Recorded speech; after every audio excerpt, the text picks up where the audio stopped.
WB রমনের পর অশোক মালহোত্র বাংলা দলের head স্যারের দায়িত্ব পাওয়ার পর রীতিমতো উচ্ছ্বসিত প্রাক্তন ভারতীয় ক্রিকেটার হিসেবে বাংলার হয়ে চূড়ান্ত সফল, একসময় রঞ্জিতে সর্বোচ্চ রানের নজির। এরপর কোচ হিসেবে ব্যর্থতার ধ্বংসস্তূপ থেকে বাংলাকে টেনে তুলতে চান অশোক।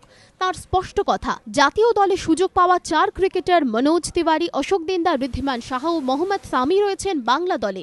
যথেষ্ট প্রতিভা রয়েছে এই দলে। এই বাংলা দলের ভালো পারফরমেন্স না করার কোনো কারণ নেই। অন পেপার বেঙ্গল দারুণ team, Bengal top class team, যার মধ্যে 4টা ইন্টারন্যাশনাল প্লেয়ার আছে, প্লাস অনুষ্টুপ মজুমদার। আমি পরপর অনুষ্টুপ মজুমদারের কথা বলি কি ওর সম্বন্ধে আমি খুব ভালো ভালো কথা শুনেছি কি ভেরি ট্যালেন্টেড গায়। Laxmiratan Shukla as good as anybody. Only problem is কি আমরা ট্যালেন্টে রানসে কনভার্ট করতে পারছি না।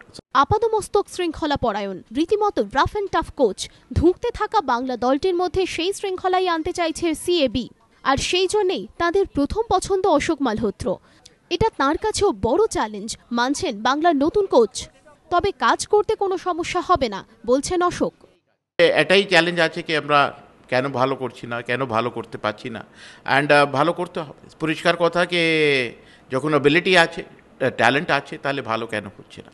তো হতে পারে যখন রঞ্জি ট্রফি হবে ওকে আমাকে একটু সাইড করতে হবে কি আমরা এখন 4 ডে ম্যাচের মতন খেলবো, 1 ডে একে একটু সাইড লাইন করতে পারি, ক্योंकि খেলাটার পেস বেড়ে গেছে। ভারতীয় দলের হয়ে 7টি টেস্ট, 20টি ওয়ানডে খেলার অভিজ্ঞতা। 2003 সালে কিছুদিনের জন্য ভারতীয় দলের কোচও ছিলেন। তার সময় ঘরোয়া ক্রিকেটে বড় শক্তি ছিল বাংলা। দলের দায়িত্ব পাওয়ার পর অতীতের গৌরব ফেরাতে চান বাংলার নতুন কোচ। কুন্তল চক্রবর্তীর রিপোর্ট, এবিপি আনন্দ, কলকাতা।